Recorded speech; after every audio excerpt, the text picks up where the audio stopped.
Olá pessoal, sejam bem-vindos novamente. Eu sou o professor Valdeci Paraguaçu da Universidade Federal do Pará e nós vamos continuar com o curso de Física Básica 2.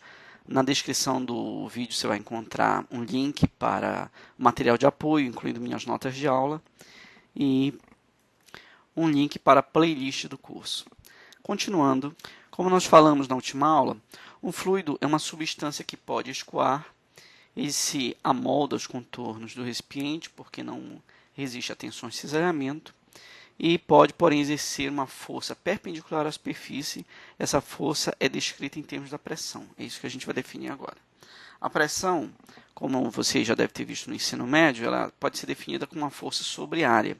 Ou seja, se você tem um material como um lápis, por exemplo, uma caneta, ela tem a ponta mais fina de um lado, onde você apertando no seu dedo, você vai sentir uma dor se apertar com força, e do outro lado você sente menos, né? Porque desse lado aqui você tem uma menor área de contato com o dedo, de modo que você vai ter uma maior pressão aplicando a mesma força.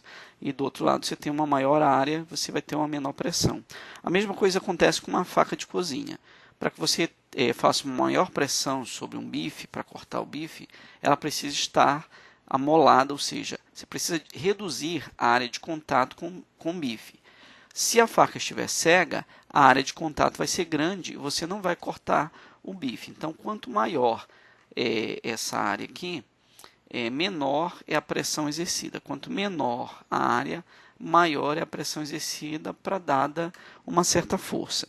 Então, essa definição ela pode ser entendida no limite infinitesimal, né, como uma derivada. Então, você pode inverter essa relação de modo que você pode dizer que um dF é igual a PdA, ou a força exercida numa área mais extensa vai ser a integral de PdA. Então, se você tiver a pressão, uma função que descreva a pressão como função da área, você pode encontrar a força total feita por essa pressão para uma grande extensão da área, integrando e conhecendo os limites de integração e as condições de contorno para realizar a integração. Então, um exemplo aqui grosseiro, né, que eu imaginei rapidamente, imagina que você está apertando aqui uma borracha, e quando você aumenta a força aqui, a borracha deforma, de modo que se aumenta a área embaixo. Então, você vai estar aumentando a área, e essa área vai ser variável, certo? De modo que a pressão como função da área também vai variar. Quanto maior a área, menor é a pressão.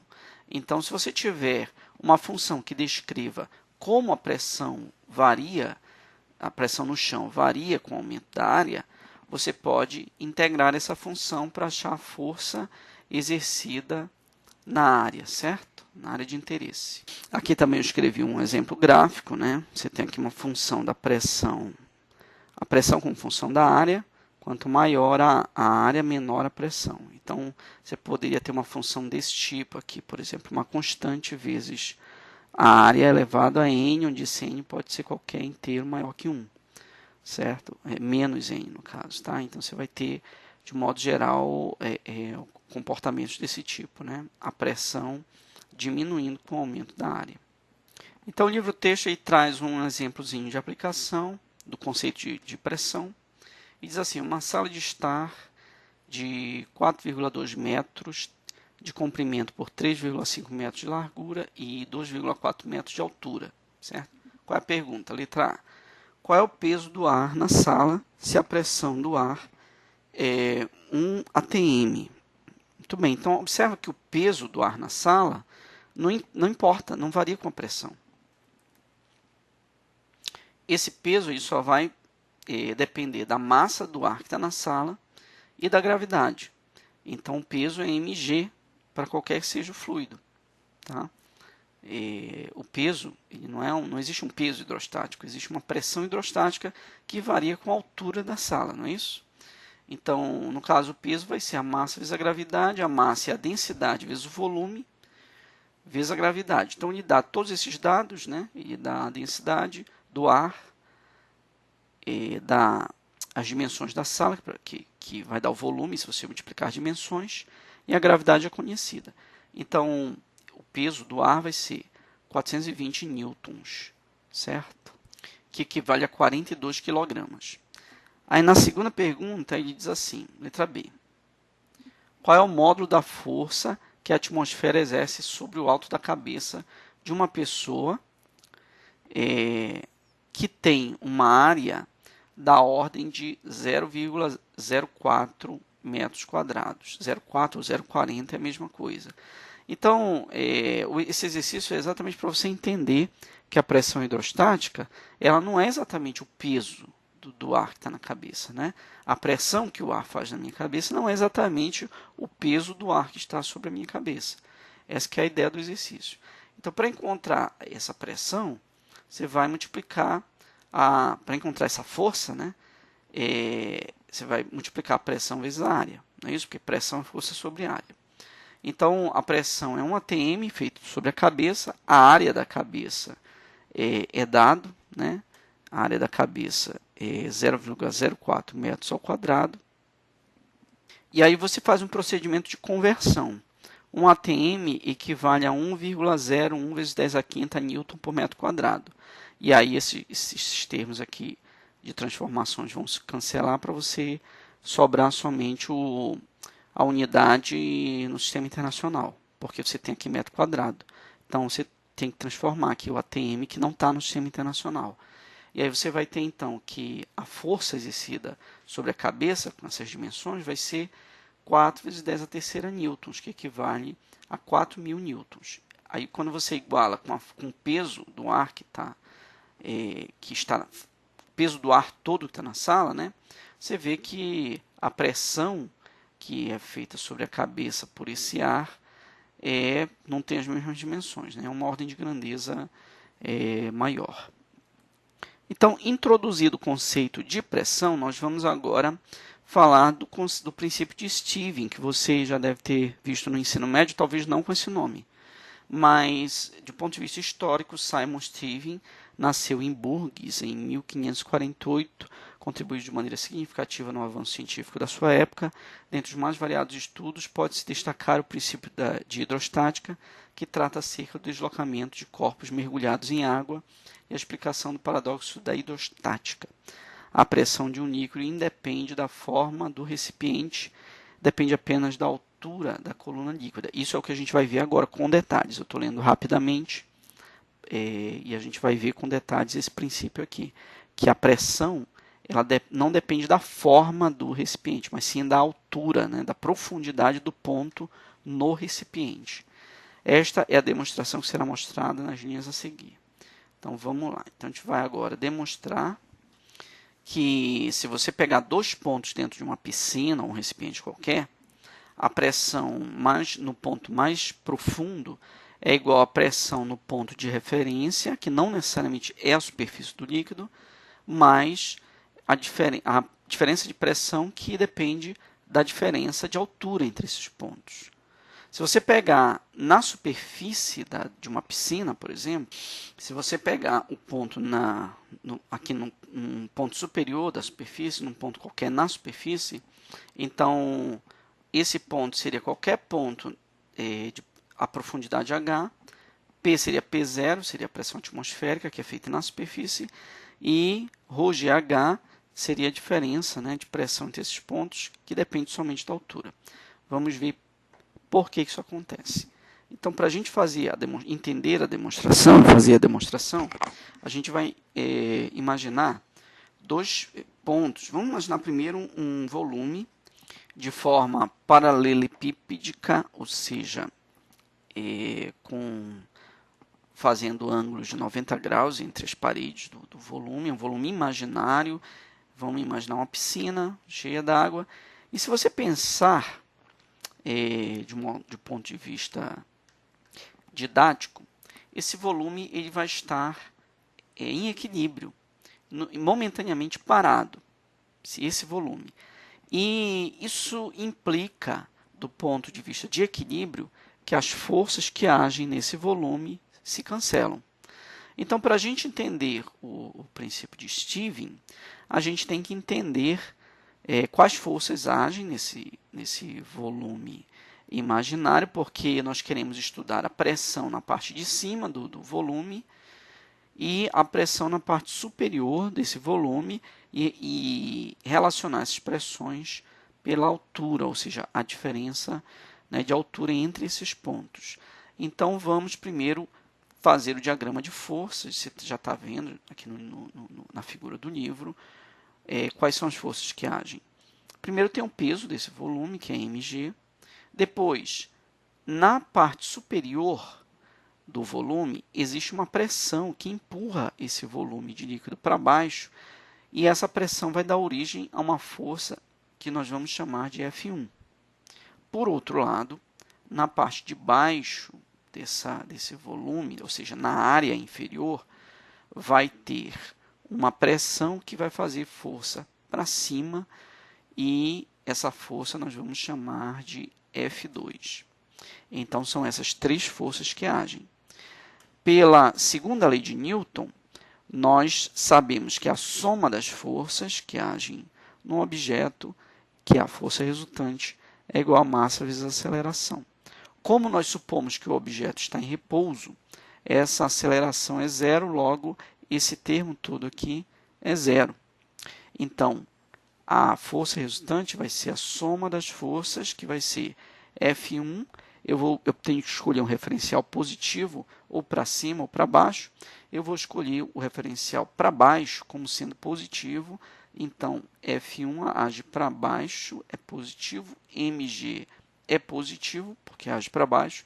E F2 é negativo. Então, negativo, positivo e positivo. Então, essas forças têm que se anular para que esse volume aí imaginário de líquido esteja em repouso. Se você imaginar que a piscina está em equilíbrio, sem nenhum tipo de onda agindo na piscina, qualquer volume imaginário vai estar em repouso. Então, eu vou agora fazer um algebrismo aqui, vou pegar esse termo mg e jogar para o outro lado negativo, depois eu vou multiplicar tudo por menos 1 para mudar o sinal. Então, os sinais todos se invertem, vai ficar F2 positivo agora, F1 negativo, igual a mg positivo. E eu vou trocar, agora eu vou usar a relação de que pressão é força sobre área, né? E vou dizer que a F2, que é a força 2, que age para cima, vai ser a pressão embaixo, né, na área inferior do volume, vezes essa área. E, para efeito didático, eu vou imaginar que a área inferior, que age nesse volume, é igual à área superior. Tá? Eu não estou vendo aqui em 3D, mas existe aqui um volume. Então, eu desenhei em 3D rapidamente, para você ver que em cima tem uma área e embaixo vai ter outra área também nesse volume imaginário.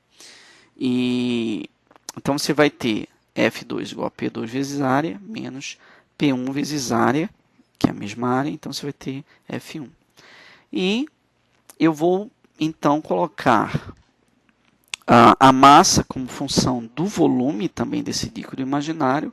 Então, a massa vai ser a densidade vezes o volume do líquido, no caso, né? E aí você vai, então, chegar à relação de que vai colocar a área em evidência do lado de cá. Então, essa área entra em evidência.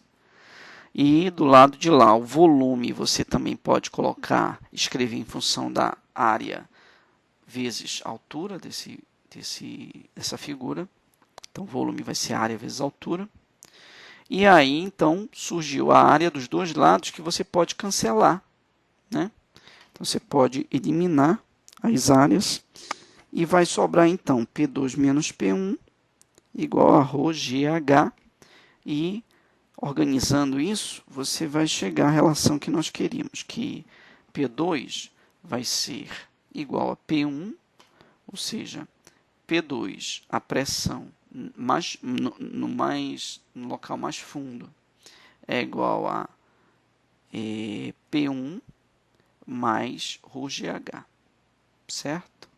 Que é exatamente o princípio de Stevin, que é o que a gente estava querendo demonstrar. Então, nessa tabela que você encontra no livro, ele mostra algumas pressões interessantes. para a gente comparar. Olha, no centro do Sol, você pode encontrar uma pressão estimada de 2 vezes 10 a 16 Pascal, que equivale a 2 vezes 10 a sétima gigapascal. E no centro da Terra, 4 vezes 10 a 11 Pascal, que equivale a 400 gigapascal. Por que eu transformei para gigapascal? Porque eu estou acostumado a trabalhar com gigapascal, eu pesquiso nessa área de altas pressões. E nós conseguimos fazer em laboratório pressões de... Aqui no nosso laboratório, nós chegamos até 12 gigapascal, mas nominalmente a gente pode ir até 20 sem muita dificuldade. Eu vou preparar um vídeo só mostrando o laboratório de altas pressões aqui da UFPA. Mas o livro diz que a maior pressão constante em laboratório é 15 gigapascal, o que está longe de ser atual esse valor, porque 15 gigapascal a gente chega aqui facilmente aqui no nosso laboratório. Os laboratórios mais modernos podem chegar até 300 gigapascal, certo? E existem outras técnicas que chegam até 700, se eu não estou enganado, técnicas muito específicas e muito raras. Para estudar, por exemplo, formação de diamante e fenômenos, até supercondutividade, né? Estudado utilizando altas pressões. Então, maior fossa oceânica, ou seja, no fundo do oceano mais profundo, você encontra pressões da ordem de 0,11 gigapascal. Nós chegamos aqui a 12 aqui no nosso laboratório, faz 15, 20. Se a gente preparar um bom experimento, pode chegar. Então, você vê que as pressões que nós chegamos em laboratório são muito maiores do que as encontradas nos oceanos mais profundos. Salto de agulha em uma pista de dança, aquele salto né, com a ponta do pé, eu imagino. 10 a sexta Pascal, já não é mais na ordem de giga, porque giga é 10 a nona, né? 10 a sexta Pascal, existem outros valores aqui. Pneu do automóvel, 2 vezes 10 a quinta Pascal. Atmosfera ao nível do mar, 1 vezes 10 a quinta Pascal, que é um ATM, mais ou menos, né? Então, um ATM é 1,01 vezes 10 a quinta Pascal. É aquela transformação que nós fizemos ainda há pouco, no exercício anterior. Pressão arterial sistólica, normal, a pressão sanguínea, 1,6 vezes 10 a quarta Pascal. E melhor vácuo obtido em laboratório, ou seja, a menor pressão que se obtém em laboratório é da ordem de 10 a menos 12 Pascal. Deve estar desatualizado, com certeza isso, mas dessa ordem aqui deve-se fazer fácil em qualquer laboratório laboratório científico minimamente preparado. 10 a menos 2 Pascal. Eu vou interromper esse vídeo por aqui para ele não ficar muito extenso, mas no próximo vídeo nós vamos continuar falando de pressão. Eu vou mostrar um pouco do laboratório de altas pressões que nós temos aqui na UFPA e vou fazer alguns exercícios relacionados ao tema, tá bom? Então, até a próxima.